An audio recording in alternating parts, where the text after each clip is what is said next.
मैं और मेरा कज़िन डिस्कस कर रहे थे कि भाई हमने पास में कितनी गलतियाँ की हैं, कितने मिस्टेक्स किए हैं, कितने बहुत सारे गलत फ़ैसले लिए हैं।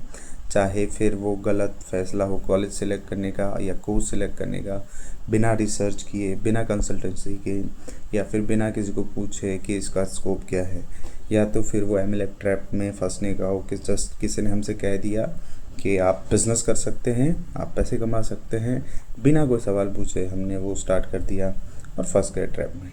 या फिर जस्ट हमसे किसी ने कह दिया कि आप अब्रॉड में काम कर सकते हो, तो बिना एक भी सवाल की कि क्या काम होगा, क्या फैसिलिटीज़ होगी, क्या सैलरीज होगी, हमने सीधा पासपोर्ट के लिए अप्लाई कर दिया, वो भी इमरजेंसी, वो जो मेथड होता है पासपोर्ट निकलवाने का उसमें। So we paid more and we got nothing back.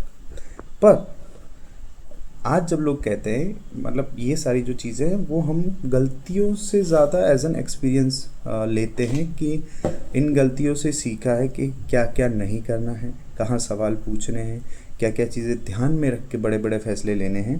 तो ये लोग जो कहते हैं कि मैच्योरिटी आपको इस एज के बाद आएगी, इस एज के बाद, ऐसा नहीं है। आपकी की हुई गलतियों से ही आप मैच्योर होगे। आपके किए हुए पास मिस्टेक्स आपको सिखाएंगे कि आपको क्या नहीं करना है।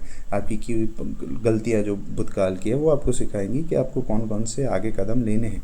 तो ये जो लोग कहते हैं कि maturity comes with an age, it does not, it comes with experiences of your past mistakes. अगर आप ये समझ पाते हो अपने पुरानी गलतियों से, then you become mature. But अगर आप उन्हें भी इग्नोर कर रहे हो और या फिर उसके गिल्ट में रह रहे हो अभी भी कि ये नहीं करना चाहिए था, don't feel guilty about it. Just take those mistakes, to take those bad decision as experiences, and उससे सीख के आगे बढ़ोगे तो फिर आपको पता चल जाएगा कि क्या करना है, कहाँ सवाल पूछना है, कहाँ क्या क्या करना है। That's all.